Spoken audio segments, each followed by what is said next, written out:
Te regalo la primera planta que en mi vida yo sembré en la tierra. Te regalo el cofrecito. Hola a todos y todas. El día de hoy hablaremos sobre colorismo en compañía de la doctora Liceña Agua Limpia. Mi nombre es Licenia Lidis Agualimpia Gómez. Soy administradora pública vinculada a la Administración Municipal de Arauca a través de la Secretaría de Inclusión Social. Actualmente estoy como profesional universitaria a cargo del liderazgo del programa Mujer, Equidad de Género y Familia.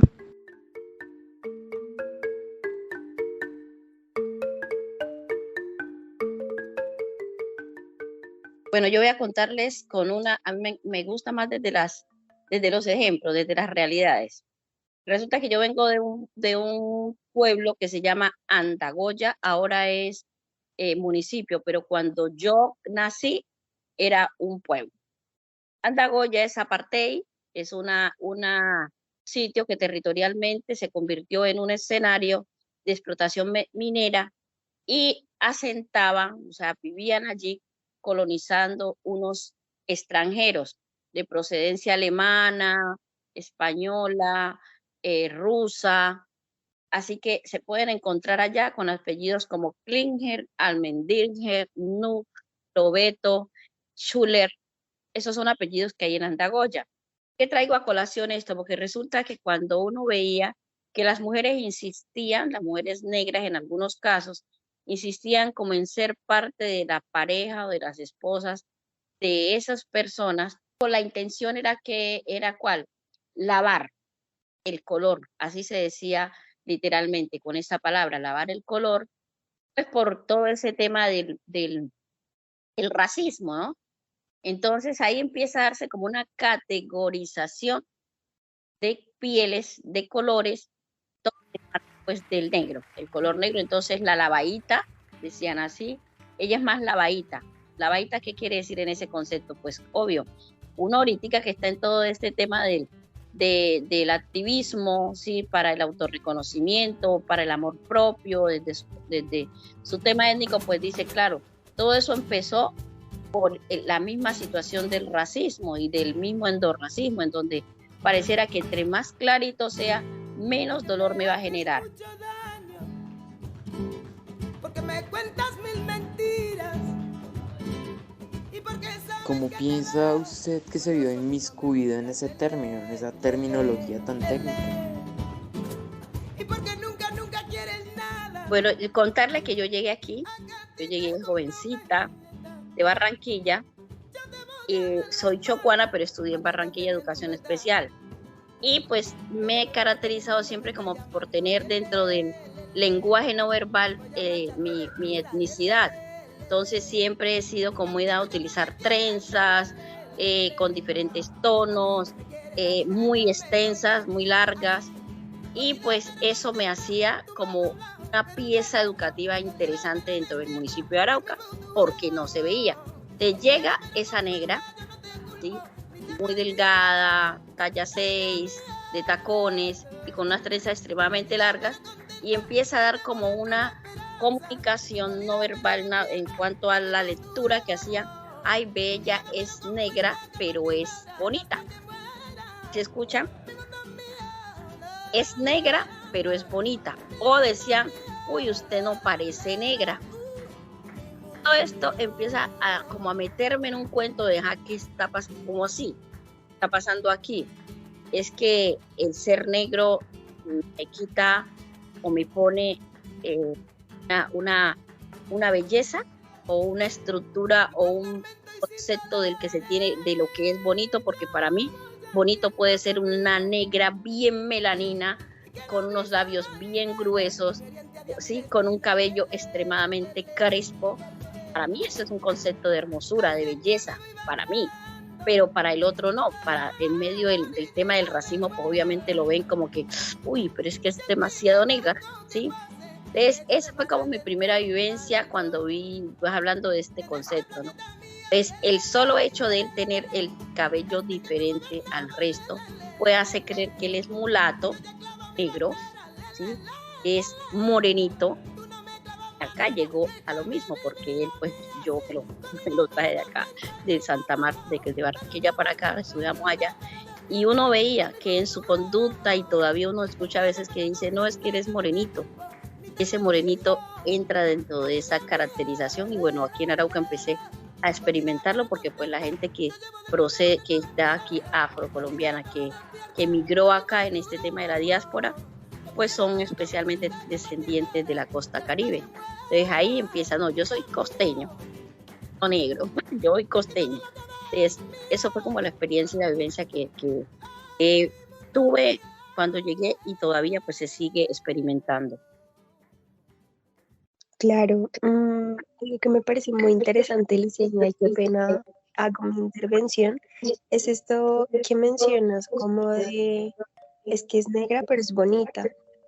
No sé si en algún momento tú sentiste como esta presión por mantener, digamos, como, no sé si podría decirse como este estatus, o si tú dijiste, bueno, esto me ayuda como a abrirme puertas dentro de la vida pública, o tú dijiste, bueno, sí, entiendo la carga que esto implica, pero me favorece como mujer y como mujer negra.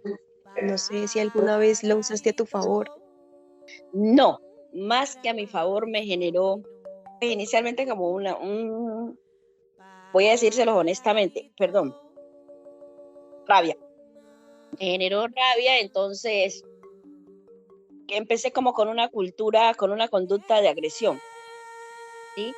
Me molestaba, por ejemplo, cuando hacían ese tipo de comparaciones, y empecé como a generar unas estrategias de respuesta muy agresivas. Por ejemplo, cuando escuchaba la expresión aquí trabajando como negro para vivir como blanco. La otra era, no, esto, más contenta que una negra con un blanco. Entonces, ese conjunto de expresiones, pues no, como los iba a ver como oportunidad, jamás. O sea, no pude experimentar en ningún momento como oportunidad referente del tema afro, que para ese momento era el tema de negros, porque sentí que no podía tragar entero, que no podía permitir esas cosas, y entonces empecé a trabajar en las instituciones educativas con una amiga, todo este tema de la inclusión, que en un momento me fui a dictar un taller con una empresa de acá petrolera, con un programa de niños, y fue de las cosas que yo siempre en mis espacios comenté, y en una época lo comenté con mucho dolor, que me generaba hasta se atragantaba, de pronto se me aguabarpaban los ojos, porque me generó mucho sentimiento la experiencia de entrar a dictar un taller desde educación especial, que se llamaba,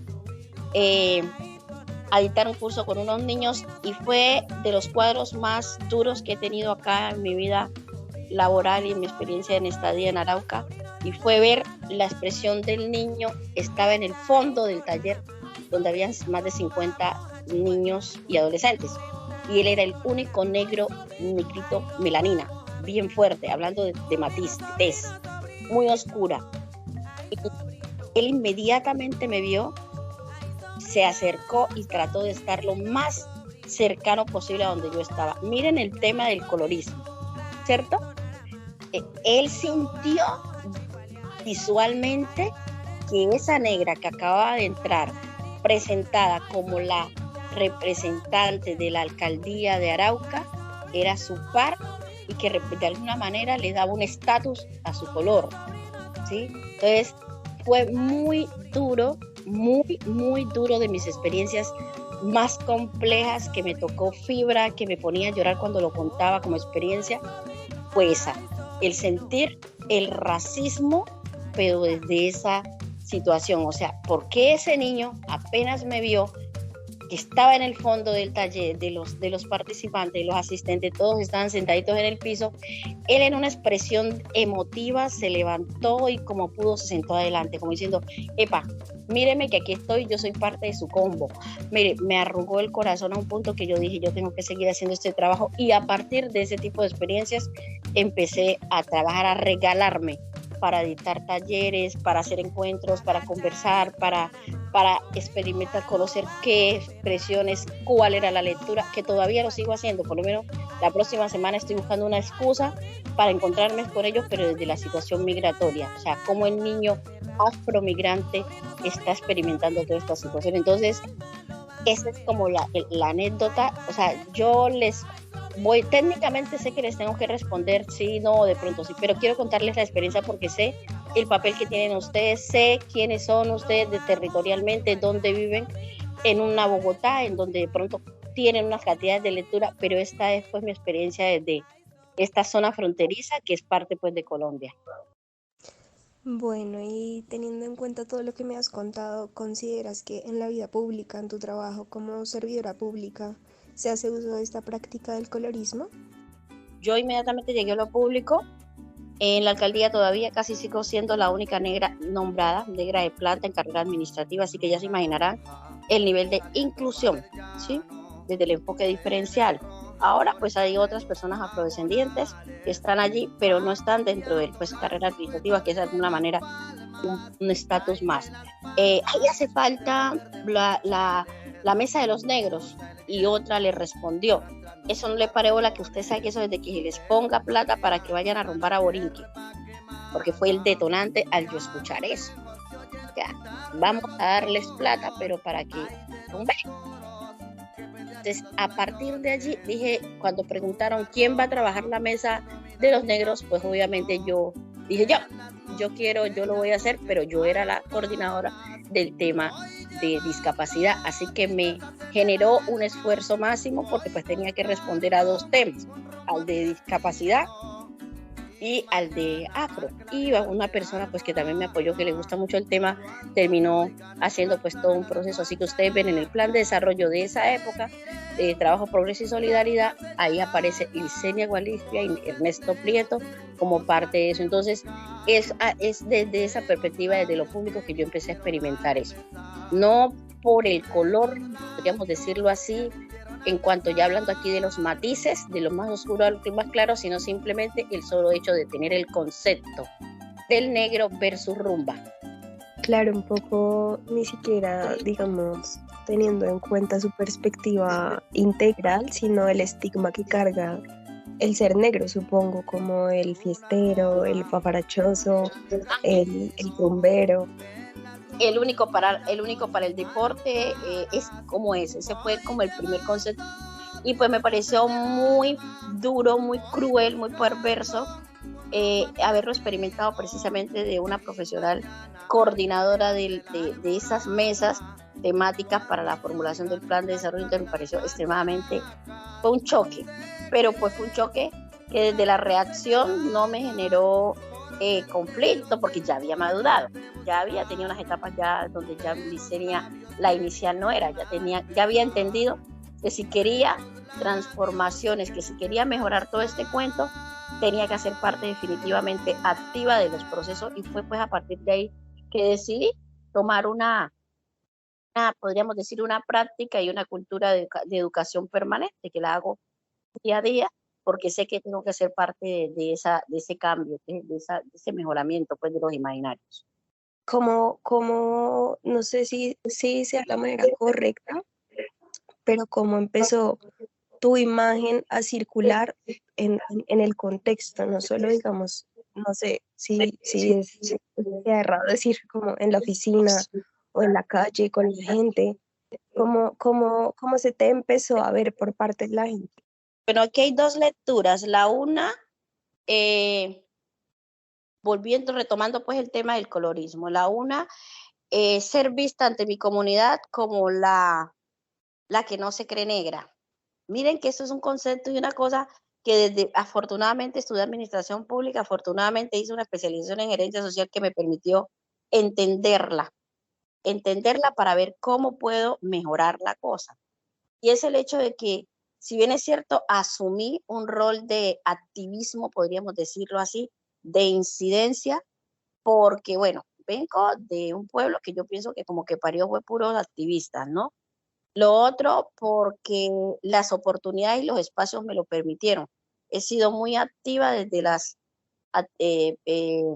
acciones, o podríamos decir desde las actividades que son muy públicas en Arauca, como un banquete en donde vas personas pues influyentes o personas muy conocidas aquí, que son pues como las que lideran todo el cuento desde lo político, desde lo público, desde lo religioso, ¿sí? Entonces, como que trascendí tanto desde los diferentes contextos por el tema de la discapacidad, que en su momento era como muy novedoso porque todos estaban como muy guardaditos, y empecé a hacer un trabajo en todos estos, absolutamente en todos. Me veía sentada o de pie o en rumbas, en fiestas patronales, en todo, posicionando la discapacidad. Entonces, eso de alguna manera me a volverme muy popular, ¿sí? Los medios de comunicación han sido una de mis piezas fuertes. Yo soy muy dada a utilizar redes sociales, a utilizar contenidos digitales ahorita, o sea, todo el tiempo he sido muy amiga de lo que de acuerdo a la tendencia eh, y a las dinámicas no cambiantes, que lo primero, pues la radio. Yo desde que llegué aquí fui pegada y soy amiga de todos los medios de comunicación aquí. Entonces los recorrí a todos hablando de la discapacidad y todo su tema, y soy muy dada a las fechas conmemorativas. Entonces eso me abrió esa puerta, ¿no? De ser como muy popular dentro del municipio y el departamento, y de pronto un poquito zona fronteriza, Guatualito, Amparo. Es, eso me abrió la puerta, pero para mis pares, mis afros, mis negros, no, ella se cree blanca, y empiezo a hacerme esa pregunta, bueno, ¿cómo así? Lo melanina que soy, porque no soy nada clarita, yo soy muy negra, ¿sí? De ojos grandototes, de, de cabello, obviamente yo sí tengo dada, soy muy dada a cambiarme mucho el look, ¿sí? Un día estoy liso, otro día crespa, bueno, y todo el cuento. Y empiezo a tener dos experiencias interesantes. La una es que ellos no me ven, y mis jefes empiezan a decir, pero es que los negros no se sienten representados por usted, Licenia. Oh, golpe horrible, ¿cómo así? Y veo, y las experiencias me van dando a entender que existe un tema del endorracismo. Esa fue una palabra que para mí fue nueva, pero empecé a entender el por qué ese endorracismo, que es un tema sumado a la vergüenza étnica. Ah, es que porque soy negro, a veces yo mismo me niego espacios, ¿sí? Yo misma creo que de pronto no tengo derecho a representar a un gobernador. Ay, es que ella, ¿por qué está así? Es que ella, o cuando de pronto no estoy de acuerdo con unas posiciones que son muy dadas de la cosmovisión, pero también de los niveles académicos, ¿sí? La forma de ver las cosas. Empiezo a no ser validada por mi propia comunidad, y eso me empieza a generar unas situaciones personales, podríamos decirlos así, de sentimientos de tristeza, de impotencia y de mucho. Que pues obviamente con el nivel académico y todo lo que he tenido, pues así como de bagaje, decidí no darle como importancia, pero sí desde ver cómo posicionar y cómo llevar a la conciencia del no a la vergüenza étnica. No tengo por qué sentirme menos que el otro, no tengo por qué sentir que porque tengo el cabello alisado, que eso fue otra experiencia también desde los activistas a nivel nacional que me conocen. Vos, símbolo del negro en Arauca, no te alices el cabello porque eso es blanqueamiento cultural, eso es vergüenza. Bueno, muchos conceptos. Muchos me escribieron diciéndome que por favor tratara de, si iba a ser un ícono en Arauca del tema étnico, no al blanqueamiento. Y el blanqueamiento hace referencia a no matizar mis rasgos físicos, ¿sí? Pero yo lo hago obviamente desde mi vanidad, y pues eso pues no le di mucha relevancia porque pues no me dio la gana. Sí, yo hago con mi cuerpo y con mis estilos lo que me dé la gana, literal, ¿cierto? Pero eso es como toda la mezcla de lo que estamos hablando aquí, ¿sí? El no ser validada por mi comunidad, por esa lectura, el generar un tipo de pregunta dentro de las personas que están a mi alrededor, y bueno, y el de tratar también siempre de ver cómo hacer para que desde mi incidencia, desde mis posiciones, eh, logre finalmente dos cosas. En el blanco mestizo, entender que existe la diversidad y de balas, ¿ya? Y que sobre eso hay que garantizar derechos, y si es desde lo público, hágalo independientemente de lo que usted piense. Es un derecho y punto. Pero también generar desde el deber étnico de entender que somos un grupo y que desde ese grupo la autoflagelación no aplica. Yo hablo de la autoflagelación cuando creo que porque soy negro, porque soy más negrito, porque soy más blanquito, porque soy más clarito. Déjame ver si entendí que no solamente has vivido el colorismo desde la parte pública, Públicas, sino también de tu comunidad. claro, es de mis pares, claro, es de mis pares, claro que sí. Es increíble lo que nos está contando. No sé, usted tocó el tema ahorita de cuando va a encuentros nacionales, ¿cómo ha sido eso? ¿Y usted cómo llegó a Arauca? ¿Y usted cómo así? ¿Es que en Arauca hay negros? Ay, no sabía que en Arauca había negros. Entonces, bueno, pasan dos cosas allí. La una es que te vuelves protagonista, porque todo el mundo quiere como saber, ajá, ¿y por qué estás allá? O por qué tienes dentro de tu discurso una mezcla, porque yo, bueno, chocuana, con marido costeño, viviendo acá en Arauca, entonces tengo como una sopa de mondongo hablando, ¿no? Entonces digo, no jodas, eche, sí, si no es pato va para el agua, te dice, bueno, y ese que, no, es que yo estoy en Colombia, de mala, sí, pero entonces se vuelve como que el plus del evento, ¿sí? Y pues obviamente yo me aprovecho de eso, ¿sí? ¿Para qué? Pues para hacerme visible, para lograr de pronto incidencia, para contar la historia del tema étnico en Arauca. No sé si quieras como regalarnos una conclusión final o qué piensas, digamos, como de toda esta conversación que pues es muy valiosa y te agradezco mucho también a Pablo que nos permitieran crear este espacio. Bueno, pues primero darle las gracias porque estos son escenarios que definitivamente desde lo académico uno cada día replantea muchas cosas, ¿cierto? Porque bueno, yo leí las preguntas y empiezo, no, ay, como que nunca me había visto enfrentada a responder esto, ¿no? Y eso es un aprendizaje porque es recapitulizar, bueno, le lleva a uno a hacer todo un proceso mental y de recuerdo, ¿cierto? Lo otro, pues, y bueno, y ante eso les doy las gracias. Lo otro, siento que cada vez que sean estos escenarios, son estrategias para generar conciencia, para uno entender que a veces uno entra en un estado de confort o un estado como que de indiferencia, como podríamos decir como de letargo, donde como que lo que está pasando a mi alrededor no me interesa, como que no me afecta ni tengo por qué ser parte de él. Y resulta que cuando uno tiene esta experiencia con ustedes que están, uno, son jóvenes, dos, son parte de la academia, son parte de un territorio en donde ha tenido pues de alguna manera una situación migratoria bastante fuerte por parte de la población negra de todo el país. Entonces es entender que yo sí soy parte de este cuento, ¿sí? Lo otro es tener la excusa para darles a conocer lo que está pasando, pero más que eso es dejarles como ahí en el tapete, ¿sí? En el tintero, dejarles como que, oiga, yo desde la práctica, desde lo que voy a hacer y lo que estoy haciendo, es mucho lo que puedo aportar. Porque lo que yo les digo, a veces en medio de toda esta indiferencia y de toda esta ignorancia, no se sabe cuán importante soy yo dentro de la construcción de paz en el territorio, ¿cierto?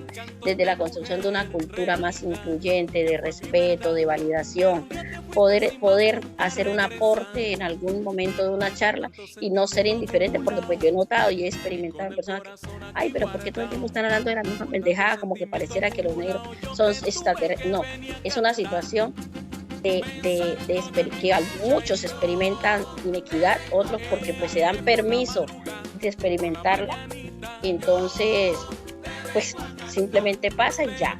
Entonces agradecerles porque sé que este domingo ha sido de ganancia para todos nosotros, una gran oportunidad también para contarles pues parte de mis experiencias, que son muchas, unas muy ácidas, otras bastante amargas y otras con un sabor a miel que solamente pues se lo da es uno, ¿no?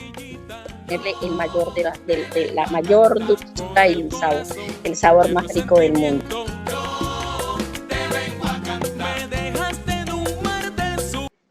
Eso es todo. Muchas gracias por su atención y hasta otra oportunidad.